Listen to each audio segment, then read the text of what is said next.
Welcome to the first ever Stardom Fantasy Podcast. I'm your host, Stefen McKinney, joined by my two good buddies and co-hosts, Ashton Mitchell.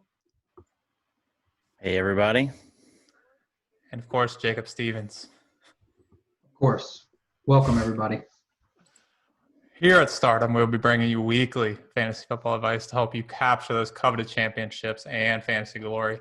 We have a great show today. We'll be covering all of the important offseason moves and hopefully begin to get you all back up to speed as drafts begin. Before we jump into our first batch of players, make sure to jump on over to Twitter, Instagram, and Facebook and follow us there to stay up to date on all things fantasy football.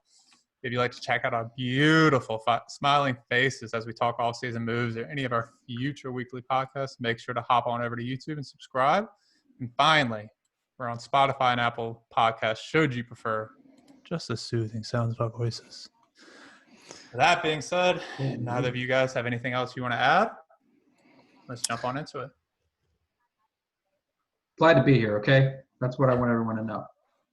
This is just something we've been wanting to do for a long time, and I'm just excited that it's happening. Yeah, glad to finally be here for sure. Let's jump right into it, boys.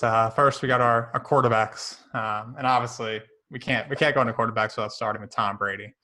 Tom Brady's making the move from New England, long tenure there, all the way over to Tampa Bay down in Florida, nice and sunny. Bringing on Gronk with him. What are y'all's thoughts there? Oh, I'm excited. I'm very excited. I think this is Tom's opportunity to show that he's able to be a top end QB1 without Belichick. You know, Bruce Arians going to lean on the passing game a lot, I think, this season, and I think Tom's going to play to win, not necessarily to show off, but he's going to play smart. He's going to play to win. I think he's going to show off that arm still. He wants to show that he's still got it, but I definitely think they're working towards hitting the playoffs. I think they have a lot to prove, and I think they're going to do that successfully. So I'm excited. Brady's good at protecting the ball. He's got a lot of weapons with him this year too. I think probably best he's had in a long time, if not ever. And I think he could definitely crack up in some bigger stats this year. I think last year he had over 4,000 yards. I think 4,057 yards. He ranked 7th, 24 touchdowns. He was tied for 13th, 8 interceptions. And then I think his QB rating was 53.7, which was 17th. So, but I think he's got room to grow, actually, get those numbers higher. So do you think he'll be better than last year? I think he'll be either equal to as good as he was last year, if not better. I think he has the opportunity to be a lot better for sure. Yeah, I'm definitely agreeing with you there on the positivity and believing that he's got a lot to prove. And Tampa Bay really has a lot to prove as well. They haven't been in the playoffs in a while. So I'm thinking Tom Brady's going to bring that championship spirit to that squad. And like you said, they got a lot of weapons there to work with.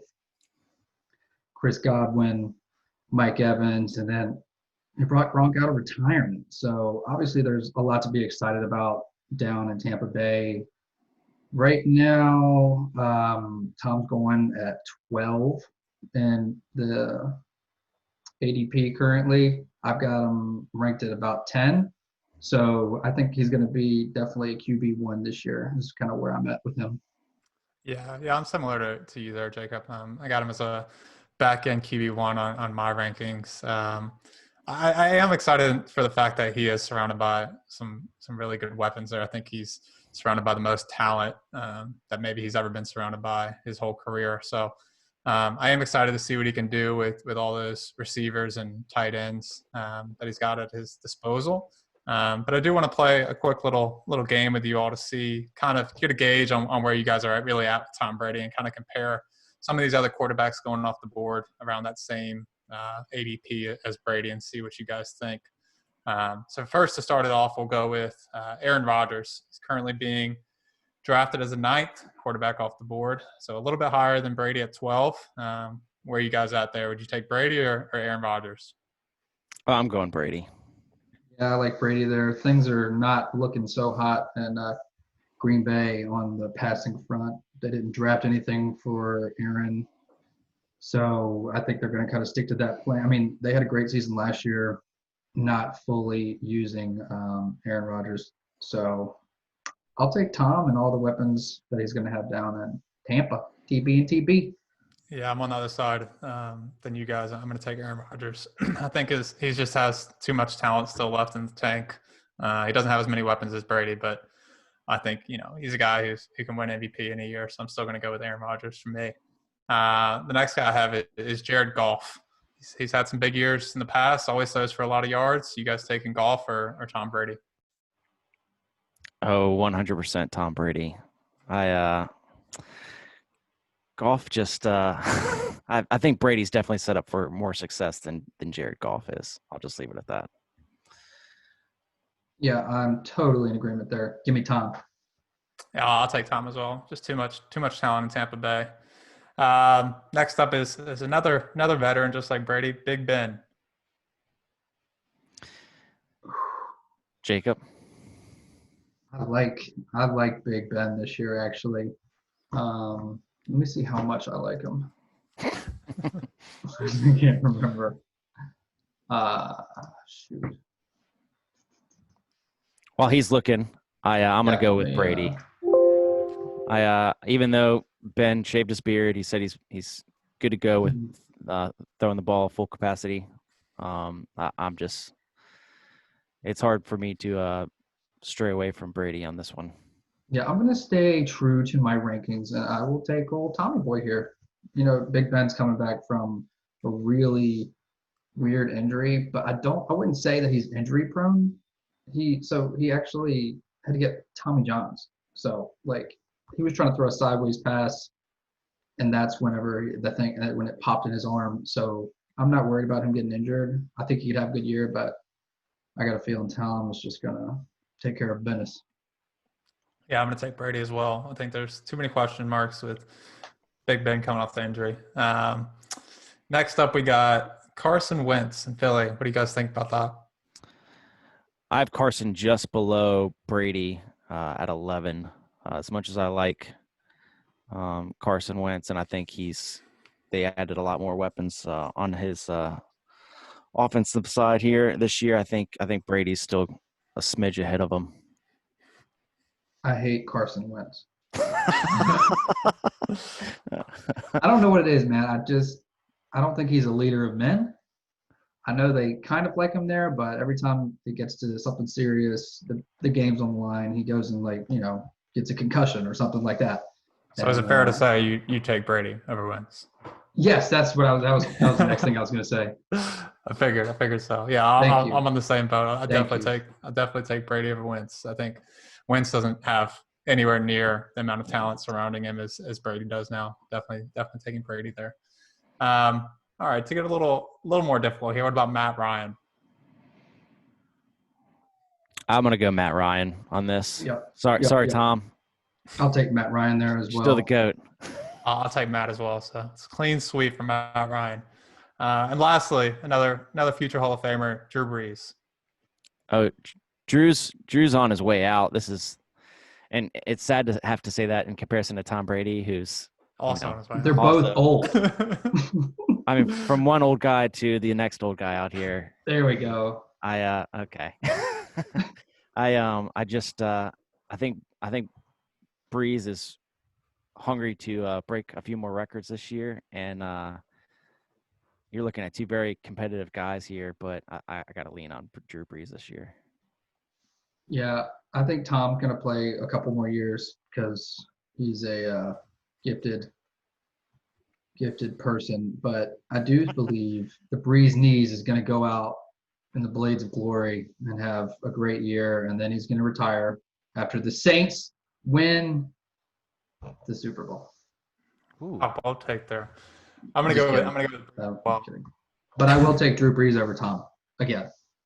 So I think the unanimous calls here were Matt Ryan and Drew Brees over Brady, and then Brady over Goff and Ben and Wentz, and then Aaron Rodgers was a little bit split for us. But yeah, I mean, I think that gives us a little bit of an idea of where we're at with Brady and some of those other guys. But But I do want to jump into the next quarterback on the move with Phillip Rivers.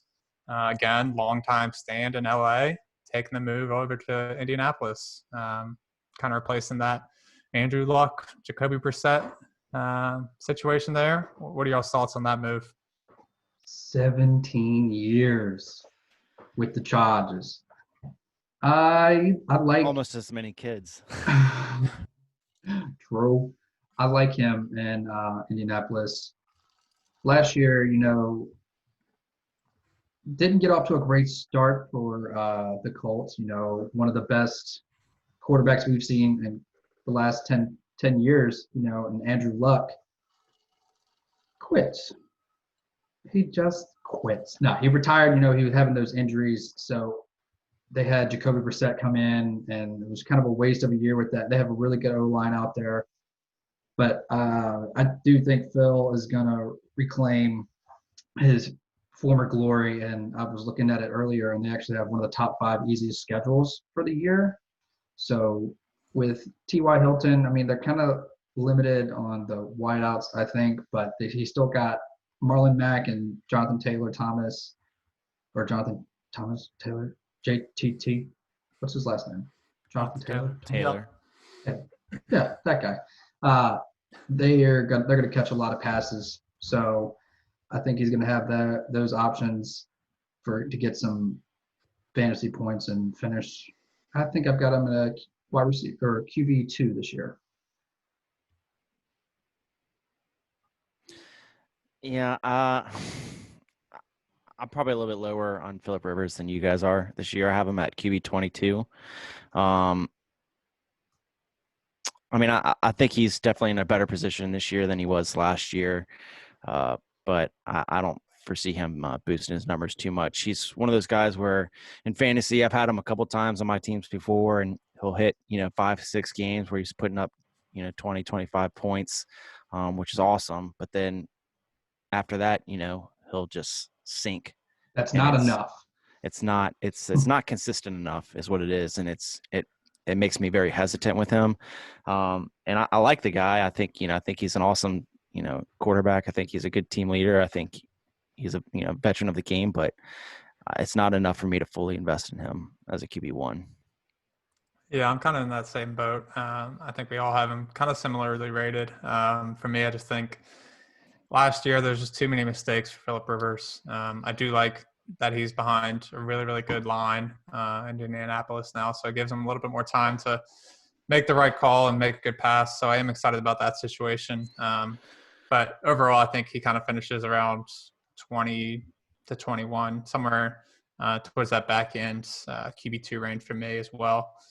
So not too much optimism for Phillip Rivers. But I mean, overall, I think the situation is a little bit of an improvement for him. He has recently said, I'm just going to bite back into this, that he's hating all the negative Monday morning quarterbacking here from his last year's stats. So I think he's playing with a big chip on his shoulder this year, and I think he's going to try to go out there and show what's up. But I hope he does. I hope he can come back and have a hell of a year, but I can't put all my money in that. Yep. Next on the list is Teddy Bridgewater, someone who has obviously a great story. His career has just been riddled with injuries. Great college career, a lot of big hopes for him coming into the NFL. He just hasn't been able to get off to that hot start that everybody wanted him to. So he's making the move from sitting behind Drew Brees for a few years and learning the ropes over to Carolina to get a chance to be the QB1 for that new head coach and Matt Rule in Carolina. For me personally, I think I do have some optimism for him to kind of get back right on that good track and show some of what he's got. For me, I think he's got some good young receivers with DJ Moore and Curtis Samuel and now Robbie Anderson. So I think he's got all the tools to kind of get him back on that right track. But for me, I still have him as a back end QB2 or right at the front of a QB3. I am excited to see what he's got, but I don't want to kind of dig myself too deep of a hole with him without really seeing what he can do leading a team.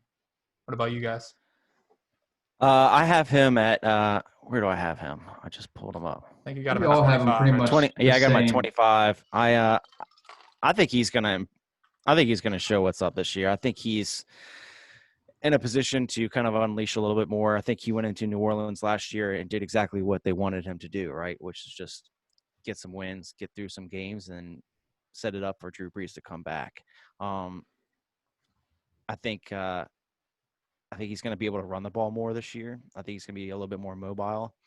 I think he's going to be able to open up the field a little bit more, show his arm strength and his poise in the pocket.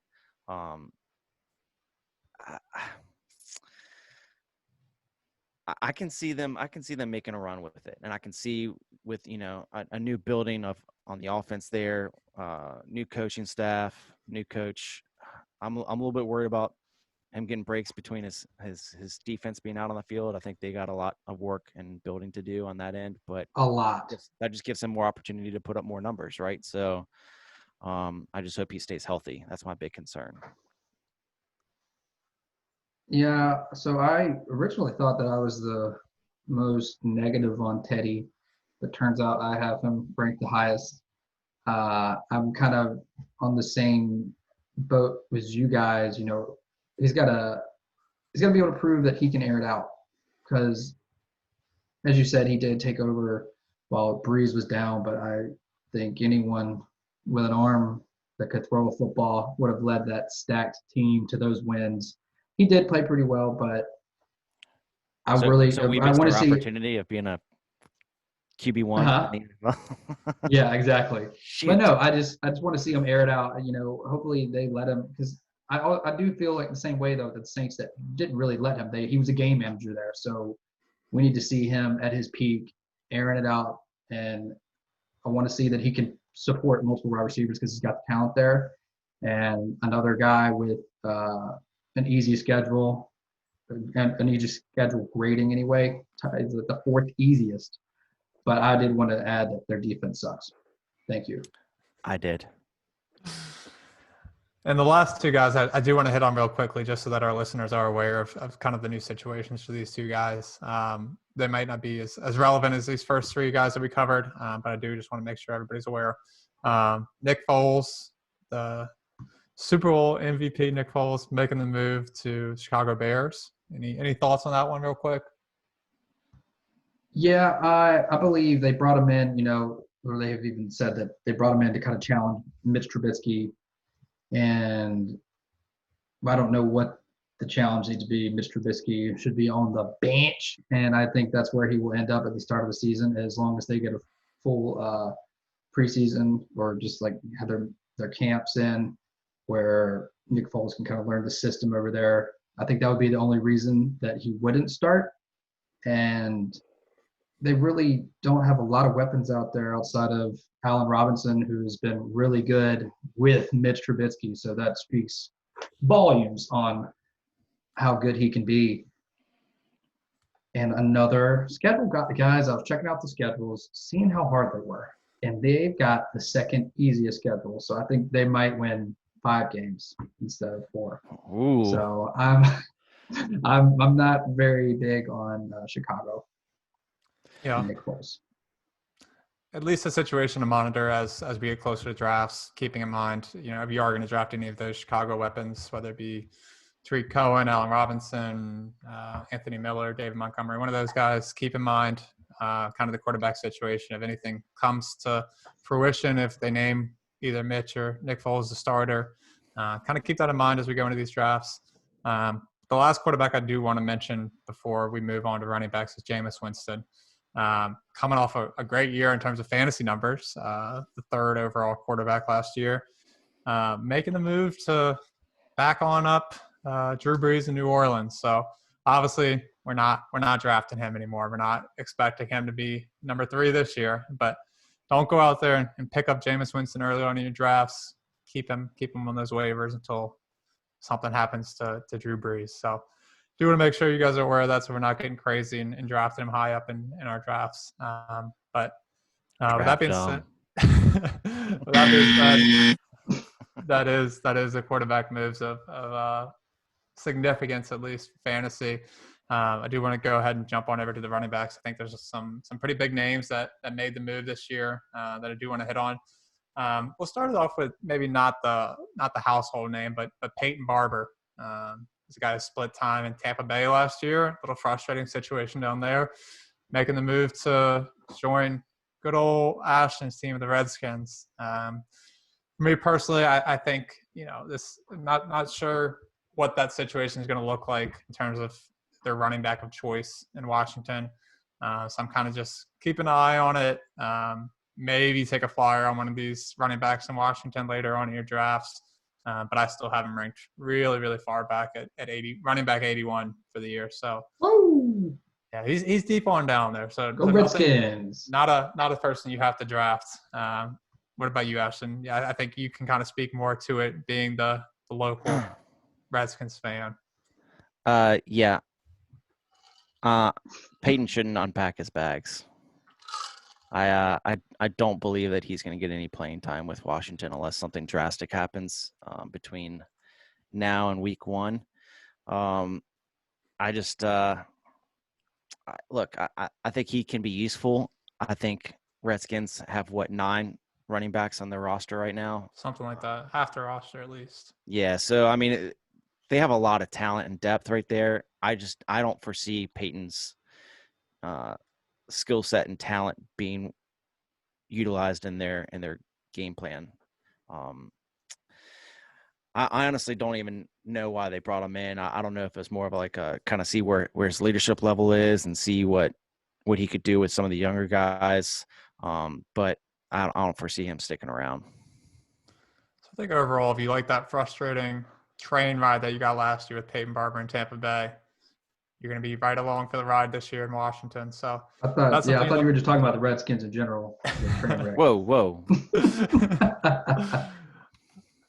Next up is old man Carlos Hyde.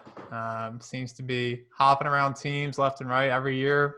A new team for Carlos Hyde, but somehow he makes the situation work. Coming off a 1,000-yard season with Houston, making the move over to Seattle behind Russell Wilson. What are y'all's thoughts on that? I don't think Carlos Hyde is that old. I mean, he is approaching 30 rapidly. For a running back, he's old. I know. I believe that Seattle really was looking for a depth piece. And it kind of sucks for Carlos Hyde. Because like you said, he went out, had a 1,000-yard rushing season, 6 touchdowns. I think the only way he's going to get in the game is Chris Carson gets injured, which is a high probability because he gets injured a lot. And he's been benched a couple times later in games just for fumbles. But I think that's the only way that Carlos Hyde would really get some points is just bolstering some goal line touchdowns. But I mean, it's a very heavy running offense, so there is always some potential there. But this isn't somebody that you want on your bench, even in a late flyer in your draft. This is someone you pick up. You see what they're doing early on in the season, and then pick up off the waiver wire. So that's where it belongs. I agree with Jacob here. I think that Carlos's window of opportunity here solely relies on Chris Carson's ability to play well. Piggybacking on the fumble issues with Chris Carson, he had a few of those last year, and then the injury risk as well with Chris Carson. I'm not so threatened by Rashad Penny in this situation. I think Carlos could jump over Rashad easily and take that second slot. But I did hear more from Russell Wilson saying that he's pushing for more of a pass option playbook this year. He wants to pass a lot more this year than they did last year. So I could see them kind of cutting back on the run scheme here, which kind of would limit Chris Carson's touching opportunity too, which would probably lower his risk as well. So I'm not putting too much faith in a Carlos Hyde this year. Yeah, I'm kind of right there with you guys in terms of value. I don't think he's somebody that you have to draft. Definitely a guy that's going to be on the waiver wire for a lot of leagues this year. For me, I think at Carlos Hyde's age and kind of what he brings to the table, he's very one-dimensional in that he's not a great receiving back, never has been. So for me, I think I think in terms of the flexibility of that Seattle backfield, I think the 1-2 punch of, all around back with Chris Carson and then having Rashad Penny as a great receiving back. I don't think Carlos Hyde gets much opportunity unless a drastic change of circumstance happens. So again, I mean, I don't think he's a guy that you really need to keep an eye on unless it's really, really deep in your draft, like last round pick or your waiver wire. But now we get into a real old man in terms of running backs. The guy just never seems to retire. Frank Gore, making the move over to the Jets, joining Sam Darnold, trying to revamp that offense. For me personally, I just don't think he has any relevance anymore. I think he's been good for so many years, but backing up Le'Veon Bell just isn't the spot you want to be. You're not going to get a lot of opportunity there. So for me, I don't think he's a guy you even look at. And I think he's a guy that you just remember for his greatness and move on. His time has come to an end for sure. Sell some tickets. There you go. So jumping right into the situation in Miami, we got 2 new running backs in Miami trying to redo that whole offense. You weren't really sure they were a roller coaster again last year. They were drafting. I mean, they're trading away their draft picks left and right. They were trading away their star players left and right. We just didn't know what we were going to get out of Miami week after week. But it seems like they are trying to rebuild. Went out and got what they hope to be a franchise quarterback in Tua. Thanking for Tua. Exactly. Now they went ahead and grabbed 2 running backs, kind of a little bit different of styles here. But they got Jordan Howard and Matt Breida. Personally, for me, I think I'm a little bit more optimistic on Breida. When it comes to my rankings, I only have Breida 1 spot above Jordan Howard because, again, it is such an unknown there. I think you have a lot more opportunity for Howard around the goal line, punching in some of those short yardage touchdowns. But I think Matt Breida is more of the go-to guy down the field. He's going to be more utilized in the pass game.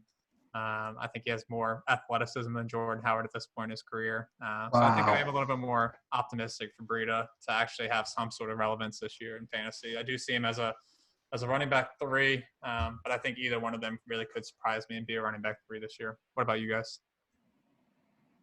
I'm kind of on the same boat there with the running back 3, but I've got the roles reversed. I do believe Jordan Howard's only 25 years old. Okay, let's just get that out there. I didn't say he was old. And he's been good. He averaged 4.4 yards per carry last year and had 6 touchdowns, and he only had 119 attempts. He was in a timeshare of all timeshares. So I think a lot of people are sleeping on him, but it's because the Dolphins are so bad. And, they're clearly in a rebuild, as Stefen was mentioning, everything they traded away. It's going to be a couple years. They got some guys that have been around for a little while, with Jordan Howard and Matt Breida. I think it's just going to be a timeshare. I think Howard's going to be the lead back, not by much, and he'll probably get more goal line downs and probably get a few more touchdowns, but he'll probably be touchdown dependent. And I think Matt Breida is going to be receiving more of a receiving back for them.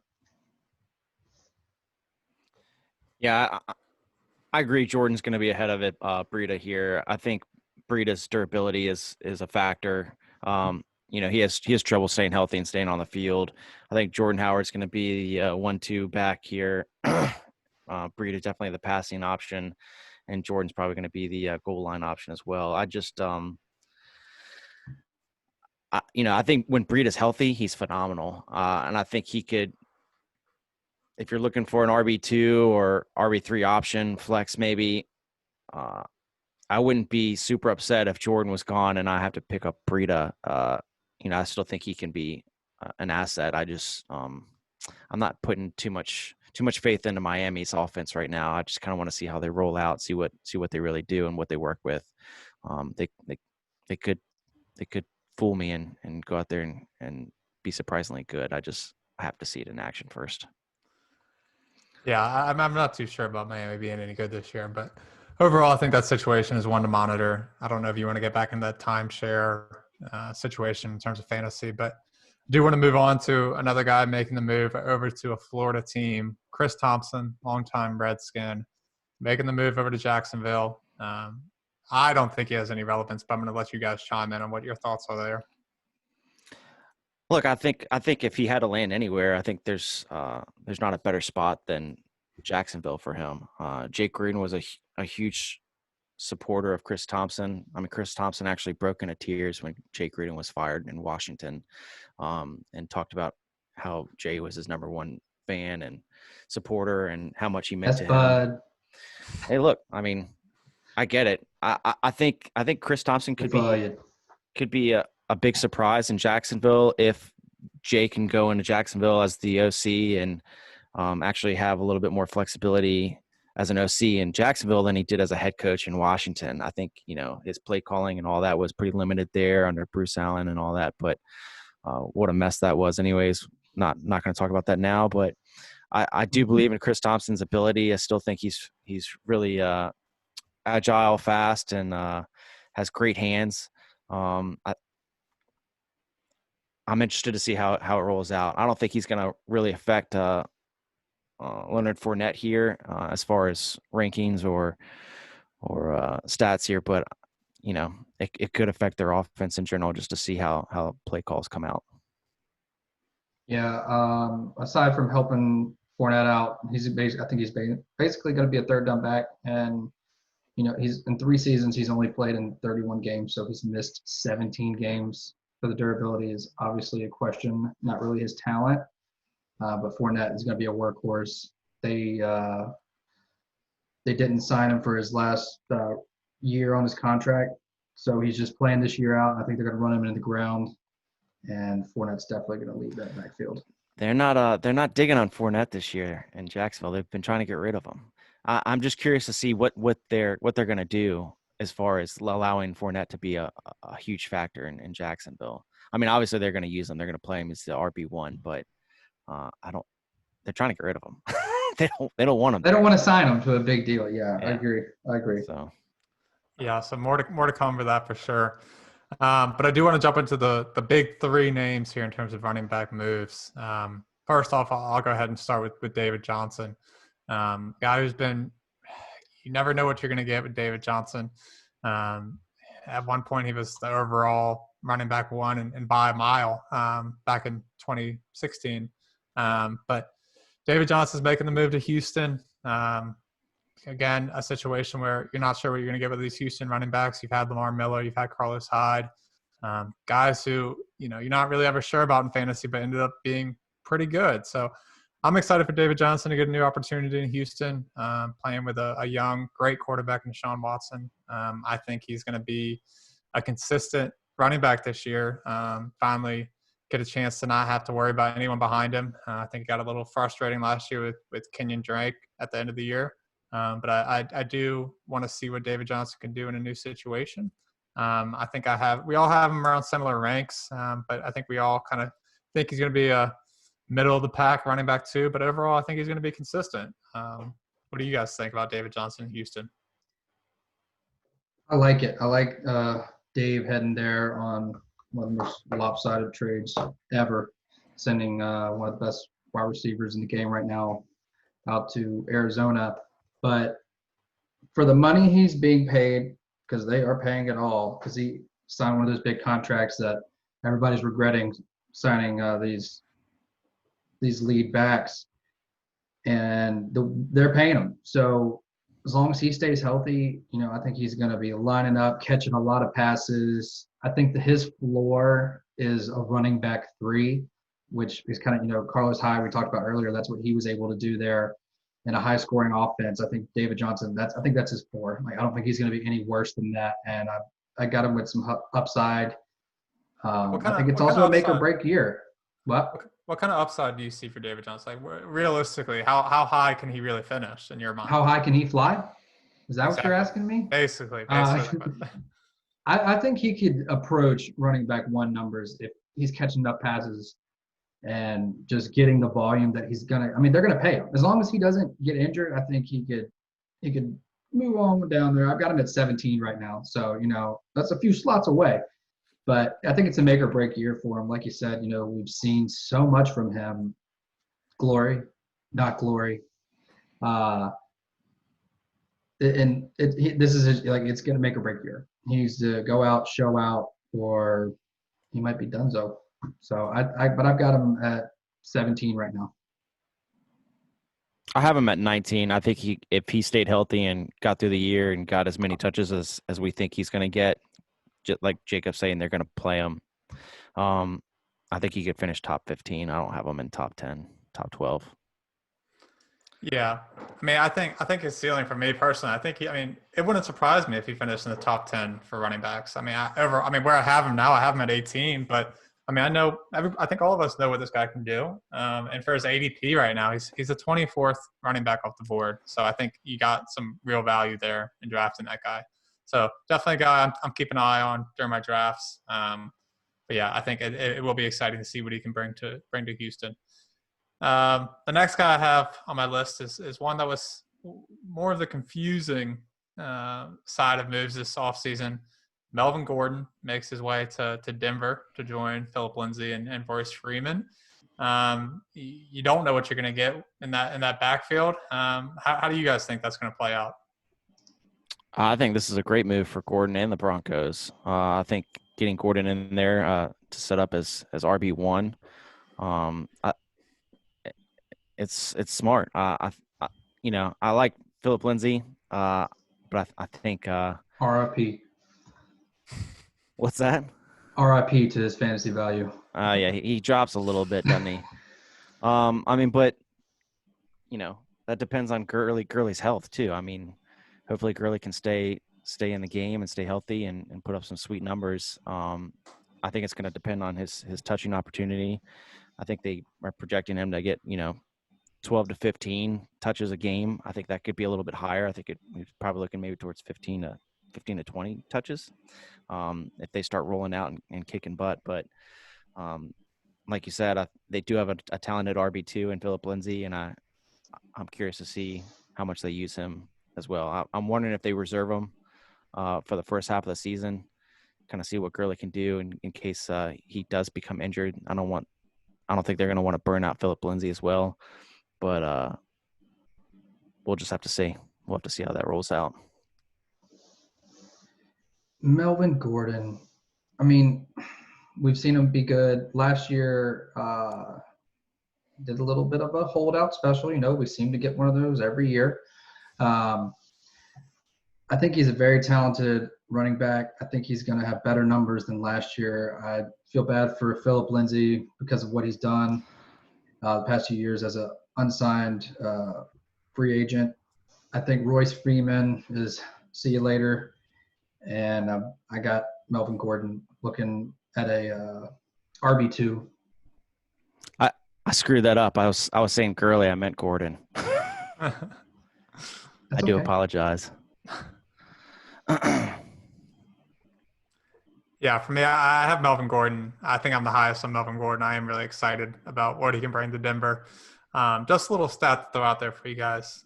Since coming into the league in 2015, Gordon's only finished outside of the top 7 in running backs twice. That being his rookie season, we finished 50th, and last year we finished 23rd. So outside of those 2 years, I mean, this guy has been a dominant fantasy football player. So I am really, really excited about Melvin Gordon. I think that situation last year where he was holding out was frustrating for a lot of fantasy owners. So I am excited to see him play a full season in a new situation. I think he's going to lead that backfield right away and, move Philip Lindsay to the side. I don't see Philip Lindsay being of any threat to that lead spot. So yeah, I have Melvin Gordon right at that top end, like the tippy top of running back 2, and can easily be a running back 1 in my mind. So another guy who I think is being drafted too late in drafts. So he's a guy that I think if you can hold on to the 3rd round and pick up a solid running back, I'm definitely keeping an eye on Melvin Gordon. And that next guy who Ashton seemed to shoot the gun on a little bit too early Sorry, what an idiot. So excited. is Todd Gurley, the guy who has arguably been one of the most dominant fantasy football players of the last 3 or 4 years. I mean, this guy's finished as the number 1 overall fantasy running back in 2 years.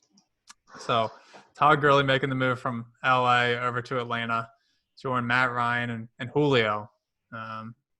Ashton, since you wanted to jump the gun with Gurley, I'll let you go ahead and lead it off on your thoughts here. Thank you. Time for redemption, I guess.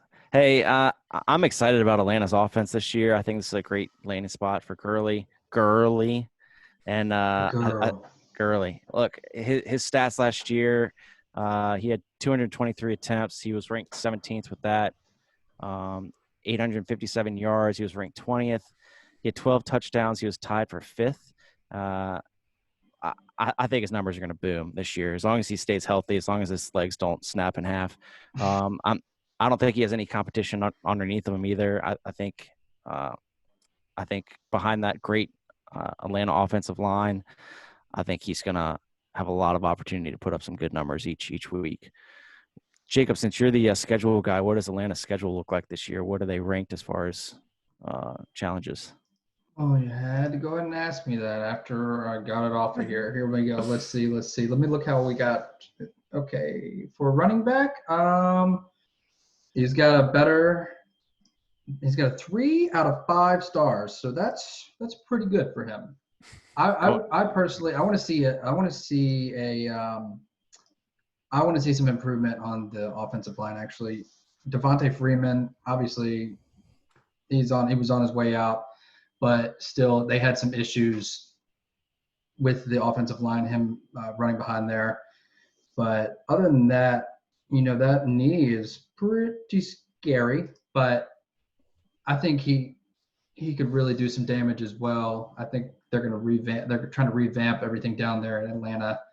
And as Stefen said, he's finished twice as the number 1 running back in the league, and he's also had the most touchdowns in the last 5 years. So if he can stay healthy and the Falcons can kind of turn it around, their coach was on the hot seat a little bit last year. So I'm seeing him as a fringe RB1, kind of RB2. That's pretty much where I got him. Yeah, I have him in the same situation as those last two guys, David Johnson and Melvin Gordon. I mean, a guy who has fantastic upside. If he can stay healthy, Sean McVay showed how versatile Todd Gurley is. I mean, he's great as a receiving back. He's great through the tackles. This guy can do everything for Atlanta, and I think that's what they've been looking for ever since Devonta Freeman has just seemed to be on his way out. And they did give him the boot, so I think this is completely Todd Gurley's backfield. I have a lot of big hopes for Todd Gurley. I think he gets back on that way, back into running back 1 stardom. I have him at 13 right now, so right at the edge of running back 1. But, this guy can finish top 5, top 3 in a year. Obviously I'm excited about all these last 3 guys. But, where's your excitement level on these last 3 guys? Who are you leaning towards as kind of that preferred target for you guys? Todd Gurley for me. Obviously, he was talking about him way too soon. The guy, he loves him. Okay, the man's got a spot in my heart. What can I say? I like David Johnson just because that's a great offense that was able to run the ball last year with Carlos Hyde and Dookie Johnson back there. So I've got high hopes for old Davy boy. Yeah, and I'll take Melvin Gordon. I love Melvin Gordon. I love what all the versatility he has, and I think I'm excited to see what he can do in a new situation. But yeah, I think since we're all so different on these 3 guys and where we're at in terms of the finishes, let's go ahead and make a season-long bet on who finishes the highest up as a fantasy running back. You guys okay with that? Yeah. What's like overall or like on a per game basis? No, just overall. If they get injured, they get injured. All right, I like that. All right, you down with that, Ashton? Yeah. What's the payout? We'll make a bet on our socials. So make sure you guys check out some of our social medias. We'll write up the bet there for you. We'll figure out some sort of punishment or idea for the loser or the winner. Yeah. So I think that'll be fun to track as we go along through the season. I like it. This is early for punishments. Real early. Well, you got a whole season to think about it. So I don't know. So leading off of that, let's move over to wide receivers. We got some big names change teams as wide receivers as well. But obviously one that we already kind of hinted at a little bit earlier, DeAndre Hopkins making the move from Houston to Arizona. Again, one of the most lopsided and confusing trades we've seen in quite some time. But yeah, so DeAndre Hopkins joining Kyler Murray. What are your thoughts there? How do you see that shaking out? Uh, what a deal! What a deal for the Cardinals. No offense, Jacob. I know you like David Johnson, but I think they snagged a big one here.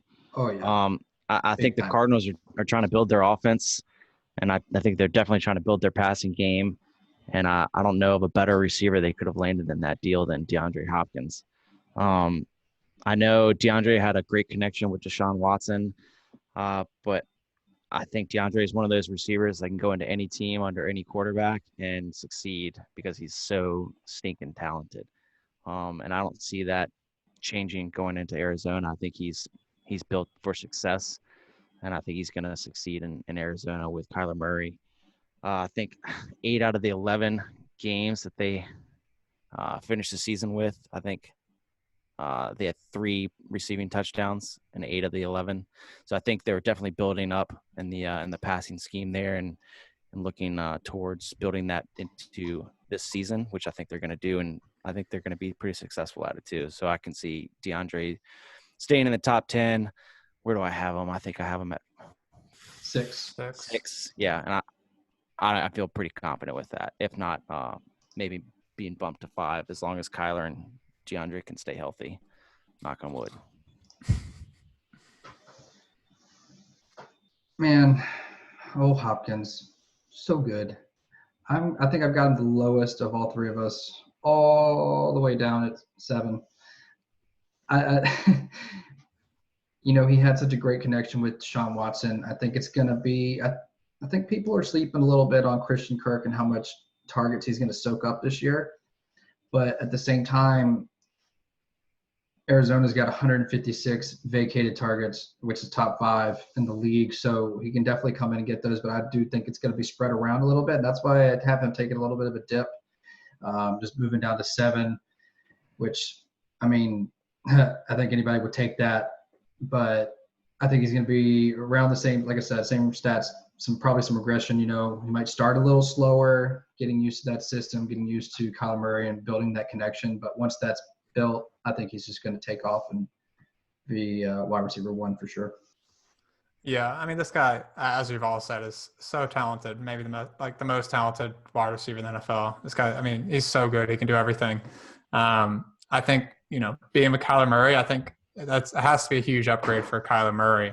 And I don't think it's a downgrade for DeAndre Hopkins either in terms of the situation. I think Deshaun Watson is a better quarterback than Kyler at this stage in his career. But, I mean, Kyler's going to love having DeAndre Hopkins as a new weapon. He's going to give him the ball whenever he wants it. So I don't see any sort of downgrade for DeAndre Hopkins. I'm the highest on him in terms of our rankings. I have him at 5, right where he finished last year. So no sort of change for me. I think DeAndre Hopkins is still top elite wide receiver. So don't be scared of DeAndre Hopkins in terms of him being on a new team and not having Deshaun Watson anymore. Still go out and grab him wherever you can. The next person I want to talk about a little bit here is Stefen Diggs. We had some frustrating up and downs with Diggs in Minnesota, but he's making the move over to Buffalo, joining Josh Allen. Do you guys see that as an upgrade or a downgrade? Where are you guys at with Stefen Diggs? I'm liking this move, mainly because in Minnesota, he had Adam Thielen there, who is a stud himself, and I think Stefen Diggs is going to be so much better than the next options in Buffalo that he will be that elite number 1. And I think he's going to really take advantage of Josh Allen's big arm. He's always kind of been a deep threat on the outside as well. But I think the problem is going to be where they're going to find those targets. Another stat I've been looking at has been the biggest targets, along with how easy these schedules are and hard the schedules are. They only have 35 vacated targets. So how far down is John Brown going to go after the season he had as a wide receiver 20? So that's my only concerns. I'm actually the highest on Stefen Diggs, but I'm starting to get a little worried about where those targets are going to come from. So he's either going to have to be very touchdown dependent to really provide the value that we need for a wide receiver 2. Yeah, I think it's going to depend on how they use him. I think he is that deep threat. I'm a little concerned with knowing Josh Allen can toss the ball downfield, no problem. I'm worried about how much opportunity the play calling is going to have for him to do that. I kind of feel like Stefen Diggs missed an opportunity in staying in Minnesota because I feel like had he built a little bit more rapport with Kirk Cousins and hadn't been so needy. Okay, Mr. Redskin. He's look at him sticking up for old Kirky boy. Hey man, Kirk is a saint. I think he could have had a real connection there and could have been very successful in Minnesota, but nevertheless, that's not the case now. It really just depends on how Buffalo uses Stefen Diggs and if they allow more deep passing to happen on game day. We'll see. Yeah, I mean, for me, I think Stefen Diggs, his play style is so similar to what they already have, and John Brown, both two guys that are home run hitters, like go down, catch a bomb, but never been guys that are big reception guys. And I think that's what you need to be one of the top tier wide receivers. You need to be a guy that can go out and get, 7 or 8 receptions a game. And Stefen Diggs hasn't showed that he has that yet. So I think in order to take that next step, as a wide receiver, he needs to be a guy that can start to, rack up those receptions and be that go-to guy for Josh Allen. So hopefully he starts to make that connection with Josh Allen in the offseason. We'll see. I think we all have him as a similar back-end wide receiver 2, front-end wide receiver 3. But obviously a guy who has a lot of talent. So we'll see what he can do at Buffalo. Next up, a guy who I think we're all pretty similar in terms of he's got some flex value, some waiver wire value, but a young guy in Robbie Anderson making the move from the Jets over to Carolina. For me personally, I think, again, he's a guy who can go and catch a deep bomb, but he hasn't really shown that he can do much else beside that. So with Teddy Bridgewater as the quarterback, I'm not super excited for this situation here. I think DJ Moore is really going to eat up all of those targets and Christian McCaffrey. So, I mean, for me, I think Robbie Anderson can stay on the waiver wire until he shows something with Teddy Bridgewater. What about you guys? I agree with that. I'm not looking to draft him early or even mid draft. I think if he's an option later rounds, I'll take a peek. They have a lot of mouths to feed on the offensive side of the ball, and I'm not totally hooked. I think he's got a lot of speed. I think he's got a lot of talent with his hands. I just I'm not picking him up too fast. I don't know what to do with my hand. There you go, bud. My mic Stefen was laughing at me. I was trying to fix my webcam. It is on the verge of falling once again. But with with Anderson, that was, back to my vacated targets statistics. 155 vacated targets in Carolina. It is a new regime. A lot of veterans left that team. So, and with like what Ashton said, just piggyback on that, they got a lot of mouths to feed. I think DJ Moore and CMC are just going to take over that offense, and they're going to be the main event. So yeah, I mean, I'm kind of fading him. We all got him pretty low. So yeah, that's all I really got for Robbie. Yep.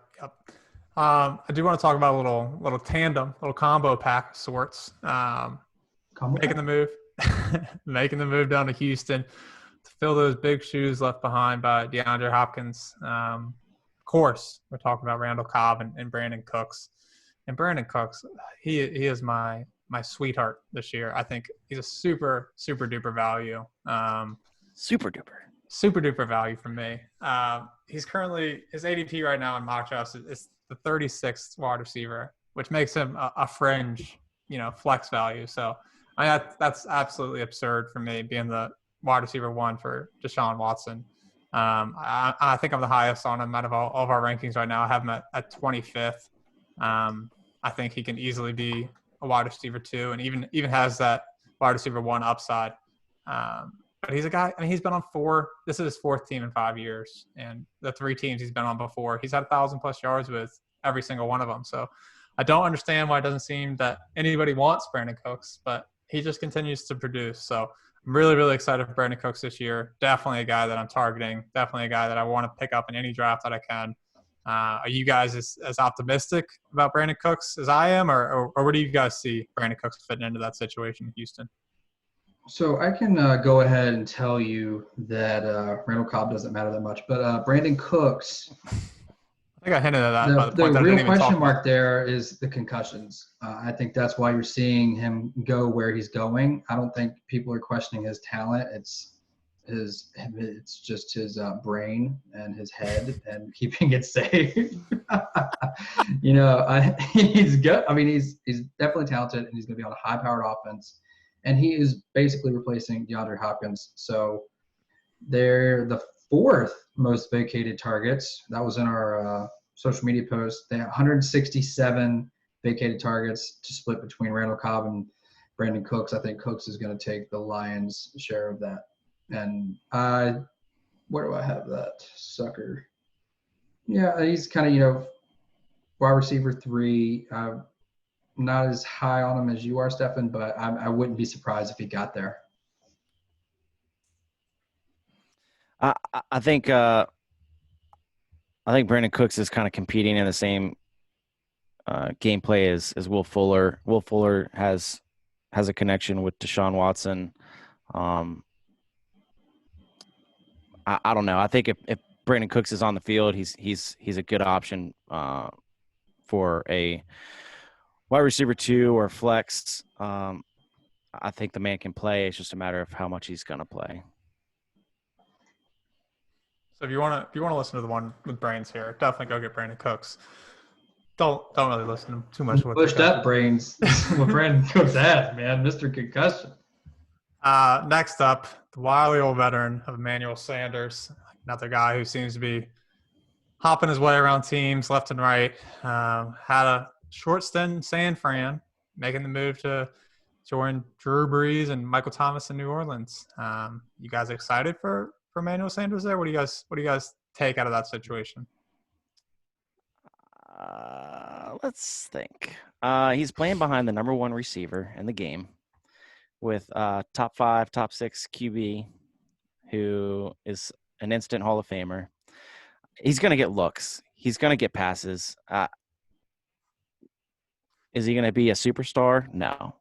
I think, Stefen, we've talked about this. I think you think he's going to be more of a touchdown option than I do, or Jacob, I don't know where you – for sure. Yeah, I don't think he's going to get that many touchdowns. I don't think I kind of compare him to a Jarvis Landry situation there. And, Baker Mayfield's no Drew Brees, but I think Jarvis Landry even has more of an opportunity to get touchdowns than Emmanuel Sanders will. I could be very wrong. And I like Emmanuel Sanders. I liked him in Denver. I would love to see him succeed, but I don't know. I have to see what Drew Brees does. If he can share the ball and get it to Emmanuel as much as you would like, that'd be fun to watch. But I don't know if it's going to happen. I have him as a flex or RB or wide receiver 2. Wide receiver 2. Ooh. Yeah. So I'm kind of on the same train of thought that Ashton is, with kind of going to have to see how it plays out, because Michael Thomas they're not going to take a lot of targets from him. Maybe Jared Cook will lose some, but I know a report came out that said Kamara was also dealing with injuries all year long, so I could see him getting some more targets as well. I like the Sandy Man, but I've got him at wide receiver 41 right now. Stefen, you're the highest on him, so what you got? Yeah, I think what Michael Thomas has done these last couple of years in terms of the amount of targets and receptions that he's been able to maintain is unsustainable. Like it's not realistic for anybody to have that many targets. So I think Emmanuel Sanders and Alvin Kamara eat into that. I think it's a great move for New Orleans to get a great veteran in Emmanuel Sanders to, even have Michael Thomas get even better. Learning behind a guy like Emmanuel Sanders who's been in the league for a while now. So I am excited about him being in that system. I still think he has fantasy relevance. I think he's going to be a guy who's drafted and a guy that's going to be, pretty reliable. I think he's a guy that will get a lot of targets from Drew Brees. So yeah, I think it's more of a downgrade for Michael Thomas, and I think the highest up on Emmanuel Sanders. I have him all the way up at wide receiver 34 for the year. So definitely a guy you can plug in and play. Quick note. I got a quick note for you. 72 vacated targets in New Orleans. Thank you. That's perfect. That's all he needs. Exactly. Give it all to Emmanuel Sanders.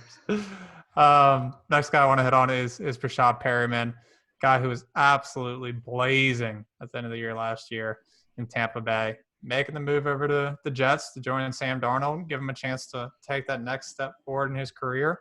How do you see Rashad Perryman fitting in? I like Rashad Perryman a little bit.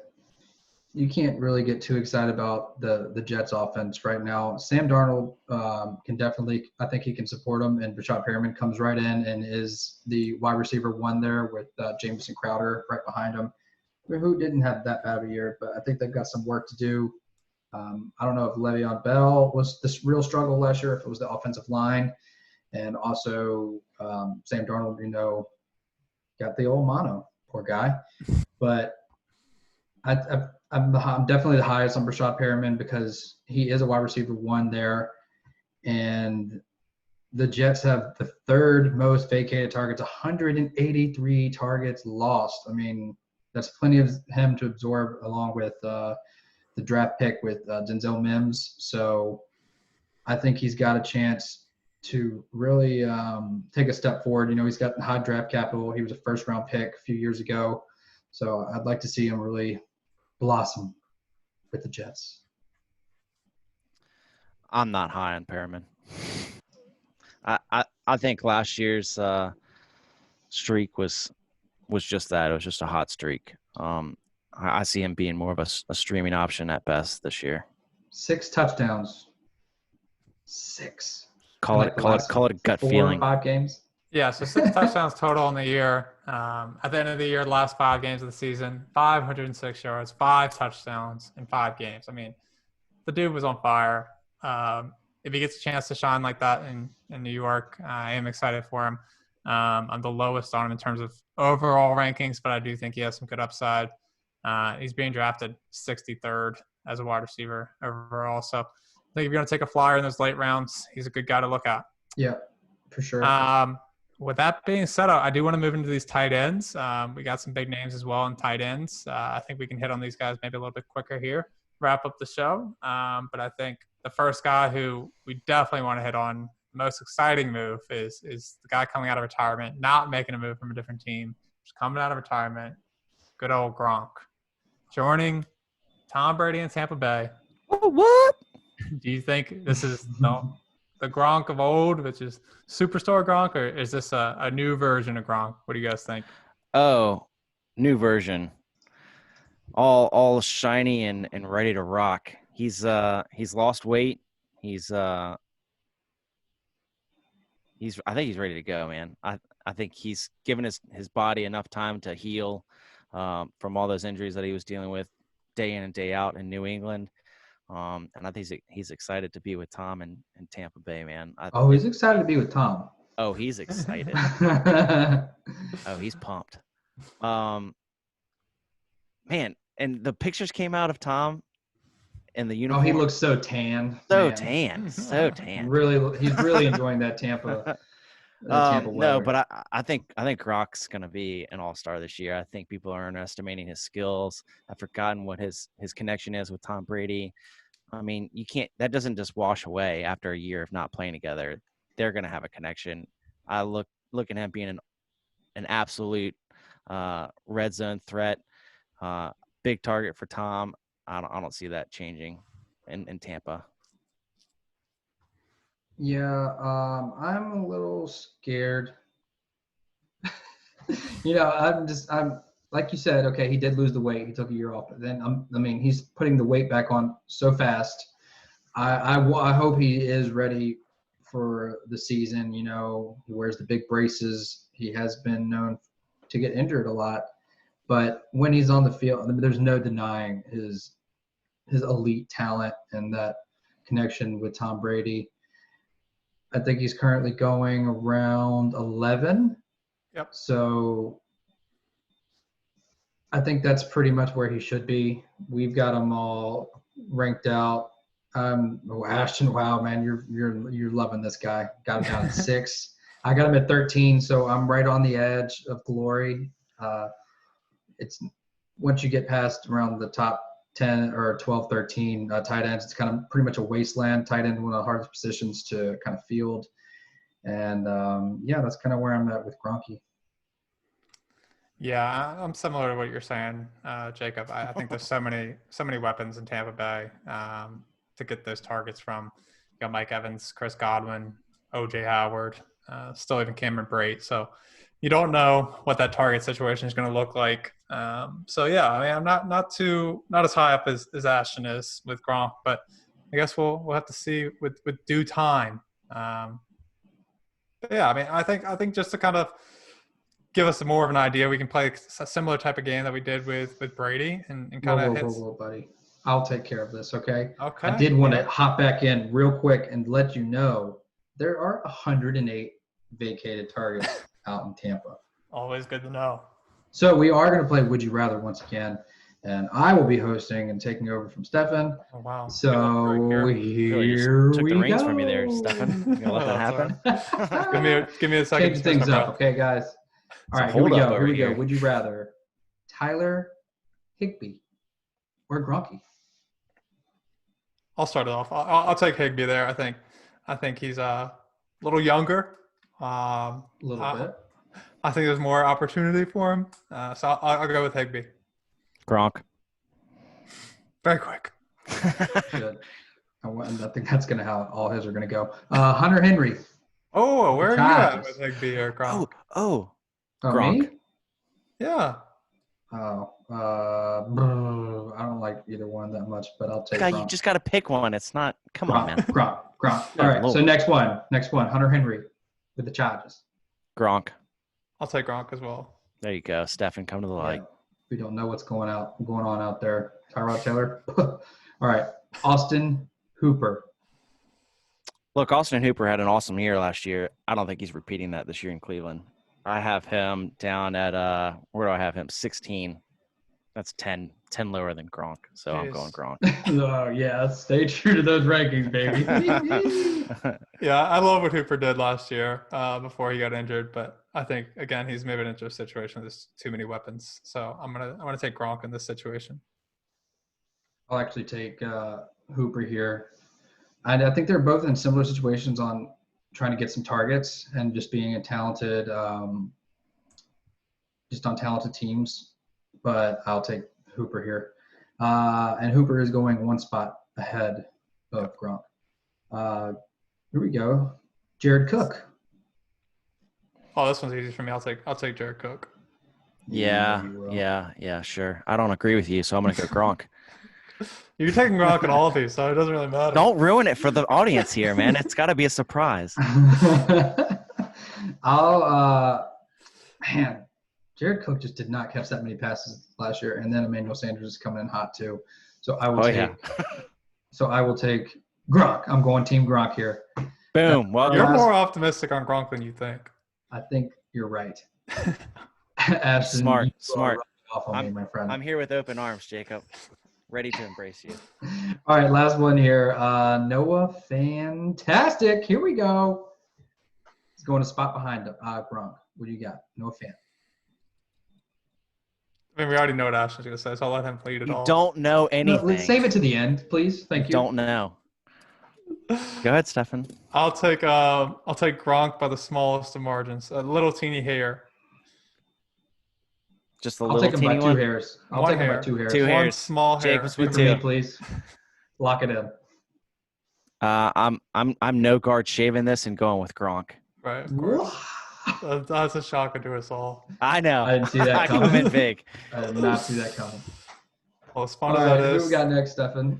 That was the easiest would you rather I think I'll ever have. Yeah, I mean, we can name any tight end, and we know Ashton's going Gronk. So, to move on to the next guy we got here is Greg Olson, guy who, I mean, you never thought he was going to change teams. Similar to a guy that we're going to talk about a little later, a little bit on a sadder note. But yeah, taking the move from Carolina over to Seattle. At this point, he is slotted in as tight end 1 for Seattle, but there are some other options with Will Disley and Jacob Hollister. So we will see how that situation unfolds. But at this point, I think I have Greg Olson as a back end tight end too. I think he still has some left in the tank. I think he can be a good option for Russell Wilson. It seems like Russell Wilson wants to have a good tight end he can connect with.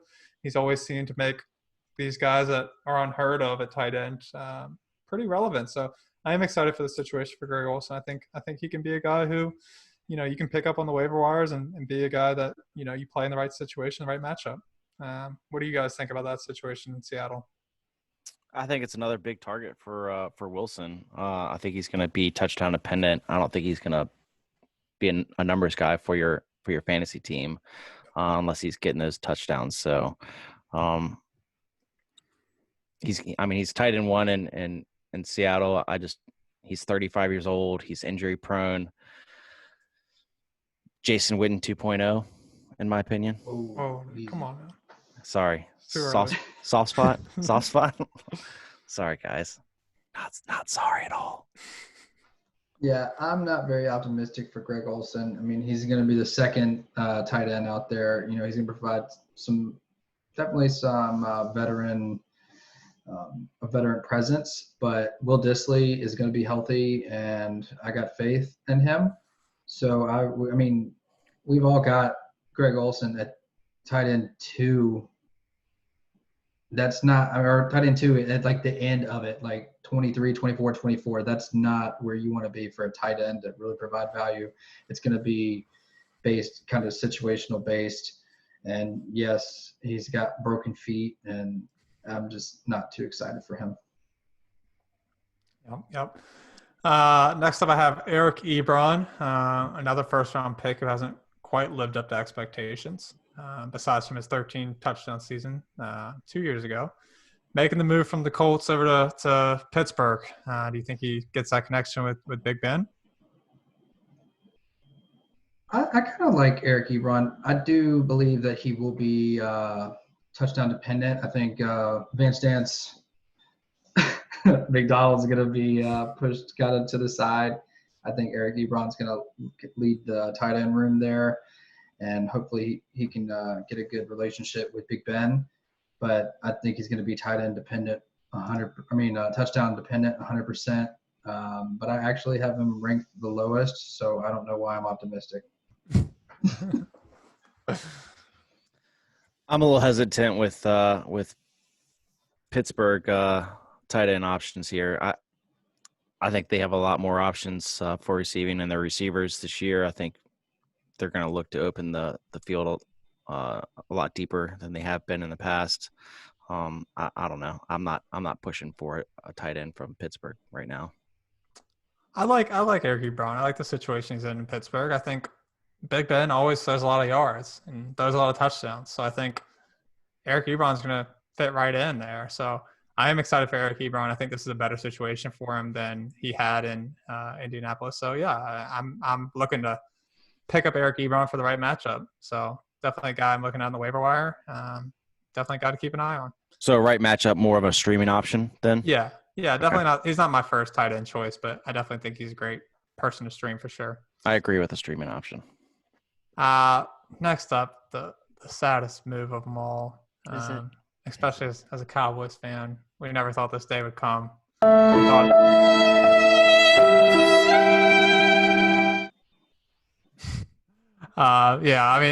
time. A long time Dallas Cowboys. 16 years with the Cowboys. Never thought we'd see him in a different jersey, but thank God he'll be in that jersey on the bench. Making the move to Las Vegas behind the walrus of Darren Waller. I don't have any sort of optimism for Jason Witten. Not a guy that you should pick up. Not a guy you should look at. Not a guy you should think about. Yeah, we're still talking about him.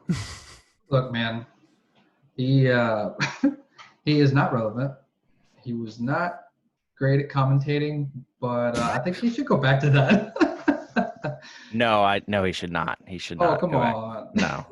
We'll Do they get have a more airtime. they have a camera guy opening there that We could take Booger McFarland's spot Oh, please, at least no. that far. poor booger. He gone. Next up on the list, Tyler Eifert, making the move to Jacksonville from Cincinnati. What do you guys think about Tyler Eifert? I like Tyler Eifert. Poor guy has ruined his career with injuries, horrific injuries that could have easily terminated careers for other guys, but he was strong enough to battle through them and recover and get back out on the field.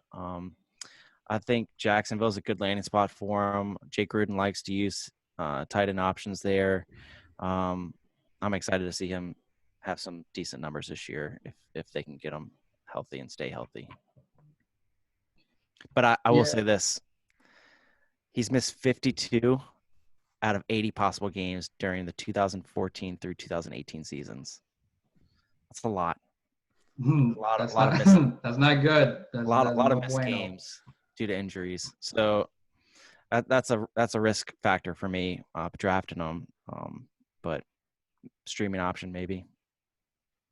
Yeah, I mean, he's the number one tight end in Jacksonville on their depth chart anyway. So I think he might have some potential if he's healthy, but wouldn't bank on it. Yeah, another streaming option for me. You get the right matchup. He has a lot of talent if he can stay healthy. So I'll keep him as a waiver pickup for now. Next up, a guy we kind of hitting out a little bit earlier with the Would You Rather, Austin Hooper, coming off a fantastic season before the injury. What do you guys think about his new situation in Cleveland? I got high hopes for Austin Hooper. I don't want to talk too much about him because we did touch on him in the Would You Rather, but there it is going to be a crowded offense. And if he can get a good relationship with Baker, I could definitely see him being a red zone target for them. Nick Chubb had some issues punching it in last year, so I'm thinking Austin Hooper, if they can get down the field and they kind of get that offense back on track, I think he'll have a good year. He was kind of building his way up, and then last year, he really broke out and was the number one tight end for a good amount of weeks before he got injured. So I've got high hopes for him. I've got him ranked the highest as tight end 10 right now. I'm a little concerned about Austin Hooper. I think he takes a big hit this year going to Cleveland. Like Jacob said, they got a lot of mouths to feed there. I think Baker's got a lot to prove this year. The offense has got a lot to prove this year. They did make some changes. The organization has a lot to prove this year. Yeah. I think Austin has a lot of skill. I think he has a lot of capability. I just don't know if it's going to be utilized as much as I would like to see it happen there. Yeah, I think there's so many options in Cleveland that he's surrounded by. I think he chased the money and kind of downgraded his situation in terms of how many targets he's going to get, how many looks he's going to get. So I'm downgrading Austin Hooper. I'm not as high on him as a lot of these experts are. So overall, I think he's a guy that not really optimistic about. But I do want to move on to another veteran, a guy who has had quite a career, future Hall of Famer for sure. Jimmy Graham making the move to Chicago.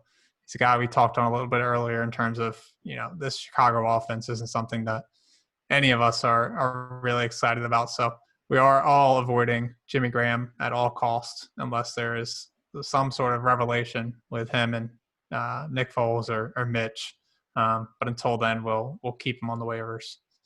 And lastly, Hayden Hurst making the move from Baltimore to Atlanta. It was a high draft pick, first-round pick back in 2018. Got stuck behind Mark Andrews in Baltimore. You guys think he plays out a little bit better in Atlanta, or how do you guys see that situation kind of unfolding? Absolutely. I see it going a lot better for him. He kind of, he was a high draft pick and just kind of got overshadowed by old Mark Andrews. but I got big hopes down there in Atlanta. Like I said, I've kind of touched on earlier. They've got the most vacated targets in the league, 258. That's a lot.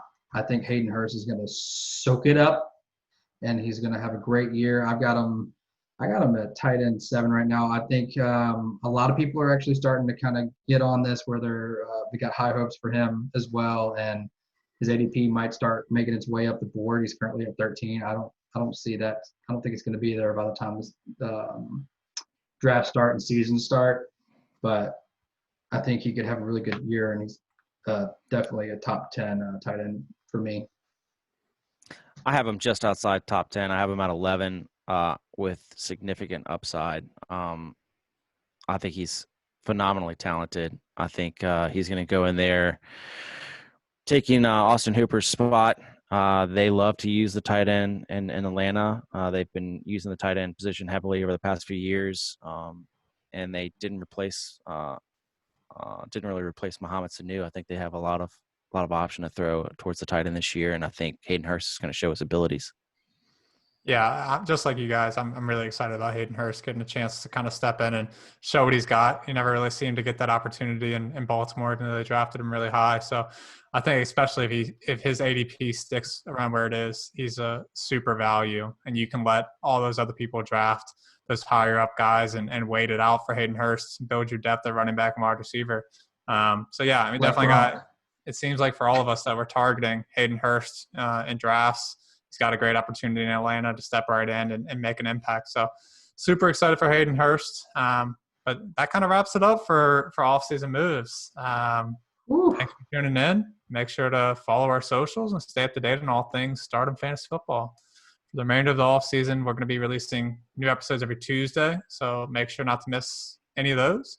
But until next time, goodbye. Farewell.